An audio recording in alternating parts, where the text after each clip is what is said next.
I mean, I'll start with the 38-0 doesn't define who this football team is or define our season. I mean, they were bigger and stronger than us tonight, and they played like it. I was disappointed in about the middle of the third quarter on. I thought the two long touchdown runs were disappointing. They scored 21 points in the second half. Obviously, you can't have 32 plays on offense and 88 yards and expect to be competitive in this kind of a game. Got to help the defense out. I mean, we were on the field for 80 plays, but part of that's the defense's fault because you're 7 of 13 on third downs. We had been really good on third downs, and they were above 50% on third downs tonight. So we got to get off the field, and we had some opportunities in the first half. The touchdown to make it 17, right before halftime, we could have got off the field on 3rd and 8. Didn't make a play in cover 2, and so they got into the end zone instead of holding to a field goal attempt, which they'd missed one earlier. And I think 10-0 or 13-0 going to halftime is different now. Not good enough to have a chance to win the way we played on offense, obviously. So the good thing is, I mean, we'll have our normal bumps and bruises. Nobody got knocked out of the game and didn't come back. I mean, we knocked Jake Daniels out of the game. I talked to him after the game. He's okay. Hip pointer. It was a physical football game, and we've got to continue to build to be competitive in these kind of games because we're going to play them. Now, what you can't do is let one turn into two, and we got a short week to prepare for UNLV, and the last I saw, they were beating up on Utah State. It was like 34-16, I think I saw. Wow. So they're going to have some momentum, which is good. That means that means it's going to be a great opportunity for a great football game as we get back in the league, and we can't let this one turn into multiple. So they whooped our tail tonight, and we got to move on. When do you think the game got away from you, Danny? As far as, like, was it a rough start? 3 and out, bad punt. The 3 and out. I mean, we had a 3rd and short. We got run an option play, and they tackled Luke. And then we give up a 9-play drive. I thought we were too soft on the edges and coverage. We got a 7-0, and then we stopped the next one. Obviously, we got a first down on the second drive, one of our 2, and then we punted away and we held them to a field goal. They moved down because we gave up a big pass. We gave up a big pass in cover 3, which we shouldn't do. And so we held them to a field goal though, and then we fought pretty hard until right there at the end of the first half.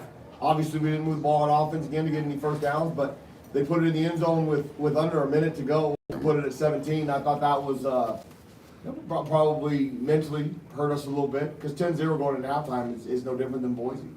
Obviously, the field was different because we weren't having any success on the other side. So we came out with the first drive on offense. I mean, we stopped them on the 4th down on defense, and then we hit the wheel route on the first play.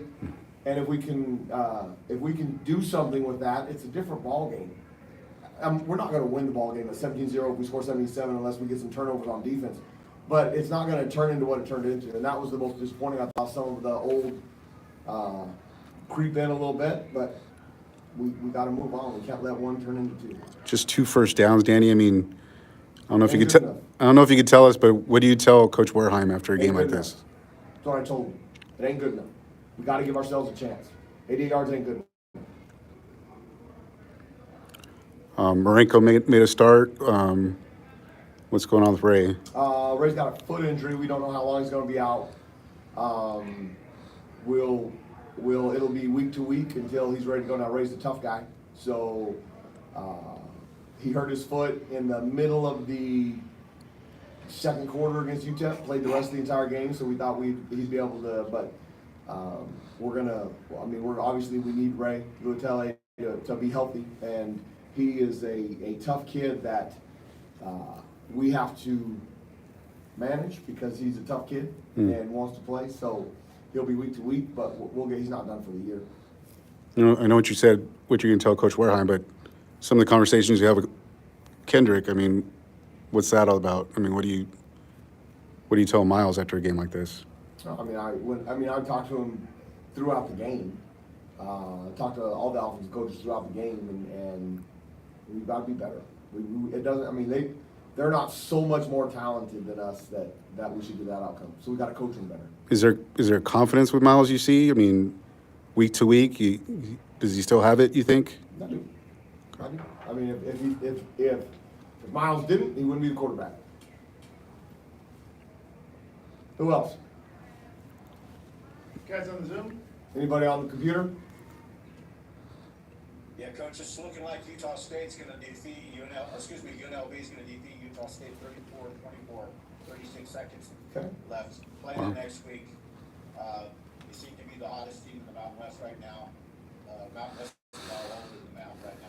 What do you expect with UNLV next week? I mean, obviously, we haven't done the preparation that to make good comments. I can see as a football fan, I watched the scores, and they obviously scored a ton of points against North Texas. They scored 34 tonight.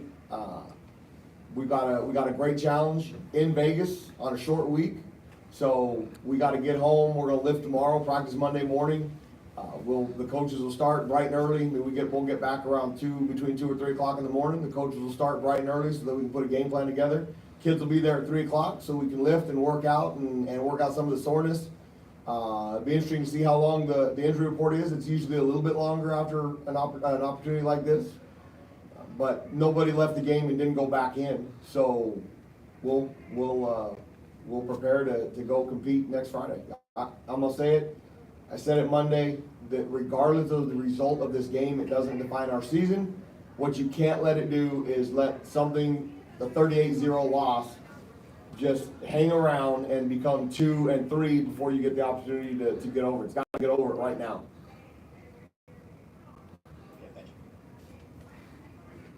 Anybody else? I know you've already talked about the offensive side of the ball, but now 4 games in, I know it's still fresh, but I mean, like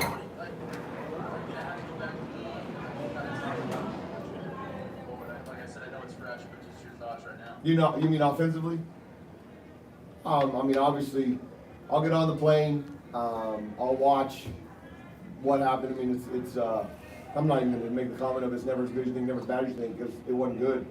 So we'll get on there and I'll watch it before I make any radical comments. I mean, I need to see exactly why we got dominated as bad as we did on that side of the ball.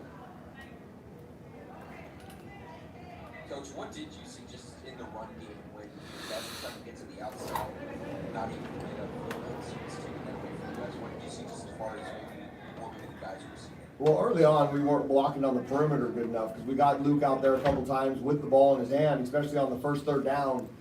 And we didn't even slow down the corner on one, the safety on another. So obviously, that stuck out in my mind, the perimeter blocking. And the inside stuff, actually, I didn't think it was as bad as we were making it in the first half. Now, I don't know the second half. I'll have to, like I said, I'll get on the computer here in about 15 minutes after I change, and I'll have better answers for you. I mean, obviously, we need to do something to be a lot better because LSU's a good football team, but they're not good enough. They shouldn't be good enough to have 80 yards and 32 plays on offense. Go ahead, Steve. The second half, Danny, some of those missed tackles. I mean, it had to be disappointing as far as defense goes. I thought that was very disappointing. I think I said it about midway through the third quarter. I saw some old give-in creep in, and they tried to fight back at the end of the fourth quarter. I mean, they scored down 38. It could have been 60 if they would have kept going at the pace they were going. We fought back after. I mean, it's you can't just call them up over there and question their pride and then have them go out there and fight. Sooner or later, it gets old. It's got to be on them. So when we get down like that, I mean, there's as hard as they work for the 12 guaranteed opportunities, regardless of the outcome, you got to fight until the very end, and then look at the scoreboard and see what happened. And they fought in the fourth quarter to keep them out of the end zone and keep them off the scoreboard. They're probably nice where they started running the ball, but we've got to. And Justin Harris, you think that was his best game? You think? No, I don't. I think Justin played better. Probably was all right statistically, but I think Justin is more capable of playing better than he played tonight. Now he came home, and early on I thought Justin wanted to, very similar to what Luke was trying to do early in the season. He was wanting to be Superman out there instead of letting things come to him, and I thought he calmed down and was better. Maybe that was the penalty. Maybe. Yeah, I mean, we talked to the guys about running the ball. I thought he was a little bit too far out of bounds to take that one, but I mean, we want him to be aggressive and we want him to play hard. And he wasn't trying to be dirty. I mean, he just get him out of bounds. What else? Anything else? All good. All right, we'll see you guys on Monday. We'll see you back in Albuquerque. Thanks, Coach. Thanks, Coach. Safe travels.